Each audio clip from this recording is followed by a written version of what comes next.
lectures. Um, Toxin-induced liver injury and liver failure is something which we see more often in this part of the world, and it's more of a non-paracetamol induced or non-acetaminophen induced liver failure. To talk us through is Dr. Laxmi Narayana. Please.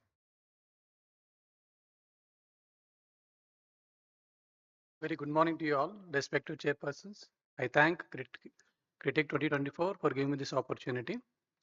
Toxin-induced liver injury varies from mild transaminitis to subacute and acute liver failure. In some instances, it may also cause chronic liver injury. Liver failure caused by toxins, drugs, and other products is a significant and upcoming problem in India. It is often linked to over-counter medications and traditional remedies like Ayurvedic medications, Siddha medicines. The common toxins and drugs which are culprit for causing this injury is most commonly we see nowadays anti-tubercular medications, herbal and traditional remedies including Ayurvedic and Siddha medicines, pesticide exposure particularly in southern India like Kerala we see poisoning of rat poisoning yellow phosphorus which is culprit for causing acute liver failure. And industrial toxins also cause liver injury like carbon tetrachloride. The common toxins, the food contaminants like aflatoxins and wild mushrooms are known to cause liver injury in few patients. Yellow phosphorus rat poison is a rodenticide which is very notorious for causing acute liver injury. And nowadays we see paracetamol induced liver injury in lesser incidence when compared to other drugs. Epidemiology, the burden is quite high. The incidence raises from 15 to 20% with respect to toxin-induced liver injury, and the mortality is very high. It's ranging from 50 to 70%, and it is more common with rat poison. And there is a lot of regional variations. If you see, the rat poisoning liver failure is more common in southern India like Kerala, Tamil Nadu, whereas wild mushrooms in sporadic cases are reported from Himalayan products. And in Uttar Pradesh and Bihar, we have seen few cases of toxin-induced liver failure. Rat poison that contains yellow phosphorus, nearly 3% of phosphorus, that is 15 gram, has been implicated in causing acute liver failure in southern India. In a study done by Govindarajan Ramurthy et al. Regarding importance of rodenticide ingestion in Tamil Nadu, they have found among 450 patients with rat poisoning, 57% had acute liver failure, and among them, the mortality is about one-third. With respect to drug-induced liver injury, as per Indian statistics, Devarvi et al. Reported anti-tubercular drugs are the culprit for causing acute liver injury, which ranges about 46.6%. Other medications include complementary and alternative medications like Ayurvedic medicines, anti-epileptic drugs, statins, NSAIDs, and other antimicrobial agents. The drug-induced liver injury, it is of two types, variously like idiosyncratic and intrinsic. And the most common type is idiosyncratic. Whereas intrinsic type we see with paracetamol-induced liver injury and rat poisoning. And it is a diagnosis of exclusion. We have to find out the culprit medication as soon as possible and stop it so that the outcome improves. With respect to Ayurvedic medicines, once upon a time, Ayurvedic medicines was shown to be very useful with lesser side effects. They are used for many arthritic problems, skin diseases, and GI problems. But nowadays, we see that because of lack of trials and lack of funding from the government and lack of authenticity, the medications have caused acute liver injury in few patients. So some of these culprits are ashwagandha, and I've seen few case reports. Too much of turmeric also might cause liver injury. So this Ayurvedic related liver injury varies from minor transaminitis to granulomatous hepatitis, acute and chronic hepatitis, and in few cases we see a cholestatic like picture. And in worse scenarios, it may progress to acute and chronic liver injury, where it may also require liver transplantation in acute cases. Now coming to food contamination, the fungal contamination aflatoxicosis has been reported first in 1974. They have seen almost more than 100 deaths in patients who have consumed contaminated food maize. Basically, this contaminant is also applicable to poultry where the mortality is seen and sometimes it also causes injury in humans when consumed. Disease outbreaks due to aflatoxins causing liver injury continues to be a significant problem in India. Mushrooms. In Himalayan areas where the rainfall is quite high, we have seen few patients who have consumed wild mushrooms and landed up in increased mortality. Aminotophyloids was the main culprit.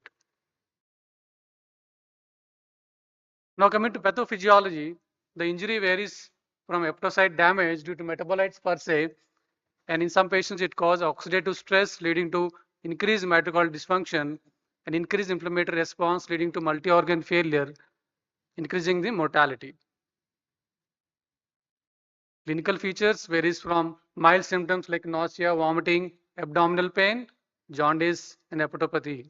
In severe cases, we see coagulopathy, hepatic encephalopathy, and multi-organ dysfunction, increasing the mortality. Diagnosis. A detailed history and physical examination is very much important. A routine LFT should be done, PT-INR coagulopathy test should be done, and imaging modality in the form of ultrasound examination, CT scan, MRI should be done. And toxicology screening is important to know the underlying culprit so that we can give antidote accordingly to increase the morbidity and mortality related to toxin injury. Treatment strategies varies from supportive care in the form of fluid resuscitation, correcting the underlying coagulopathy and hepatic encephalopathy. And if the poisoning is due to paracetamol overdose, N-acetylcysteine can be used. Nowadays, we have seen that high volume plasma exchange has proven to improve the mortality in patients with toxin-induced liver injury. And in patients where the acute liver failure is not recovering, the liver transplant is an option. And there are many scoring systems already used like MELD score, King's College criteria. And now the upcoming scoring is acute liver failure and dynamic scoring system, which was used for decision making in these patients. So one of the most important thing is that prevention is better than cure, what we say. So creating an awareness in the patients who have succumbed to toxin liver failure is very much important. So now what are the challenges in Indian context?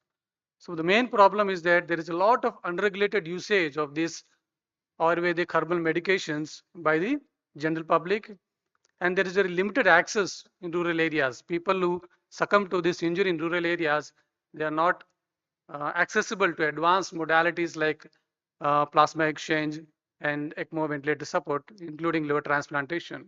And there is a lot of underreporting of these cases because most of these cases we see in rural areas and in and remote areas. And because of financial constraints, and there is a limitation to advanced treatment modalities. So what are the preventive strategies? So as I mentioned, regulating the sale of this over-the-counter medication is important. We have to create public awareness regarding the usage of these medications, whether which medicines should be used with regard to alternate and complementary medications. Because nowadays we see, because of this AI and a lot of Googling, many of the Ayurvedic medications they use without any proper prescription. And strengthening of poison control centers. Sometimes we see if there is any patient in our hospital because of some rodenticide liver injury, we try to call the call center, but most of the times it might not respond. So which is also one of the limitation as a preventive strategy.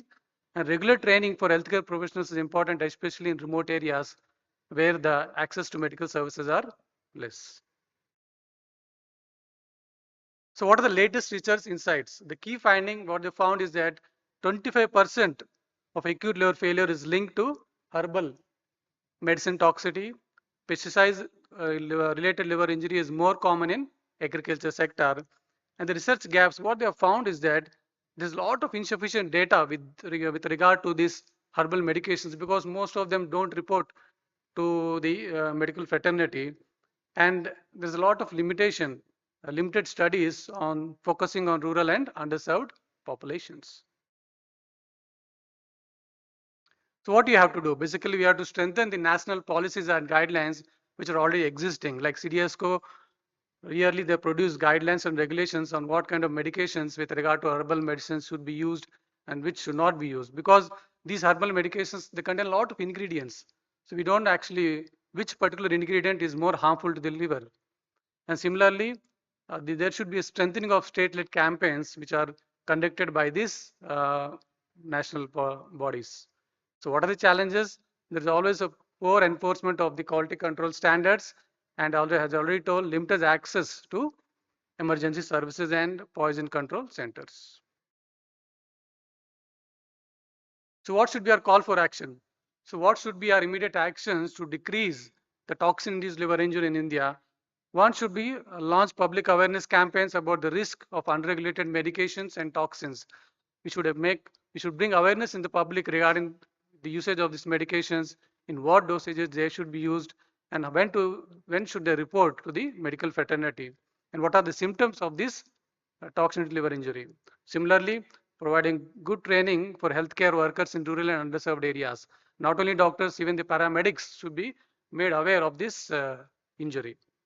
So what should be our long-term goals? The long-term goal should be we should establish a national database. So nowadays everything is electronic driven database. So we should strengthen in rural areas regarding the reporting system of these cases so that we can have a better clarity and we can formulate a treatment management accordingly. We should encourage research into safe and effective traditional practices. So concluding, the toxin liver injury is a significant and upcoming problem in India, which can be prevented, and there should be a multi-pronged approach to it. It is not a one-man show. Basically, the government should involve, the government policies to strengthen. There should be a lot of public awareness from medical fraternity and from the government sector also, and the clinical expertise should also increase, especially in rural areas. Because most of these injuries we see in rural and remote areas. And most important, timely diagnosis and treatment is very much important to significantly decrease the morbidity and mortality related to this toxin-induced liver injury. So these are my references. Thank you very much for patient listening. Have a good day. Thank you, Dr. Laxmi Narayana, for your presentation on a very important topic. As you said, it's more of a preventable this thing. So next we will go on to the next another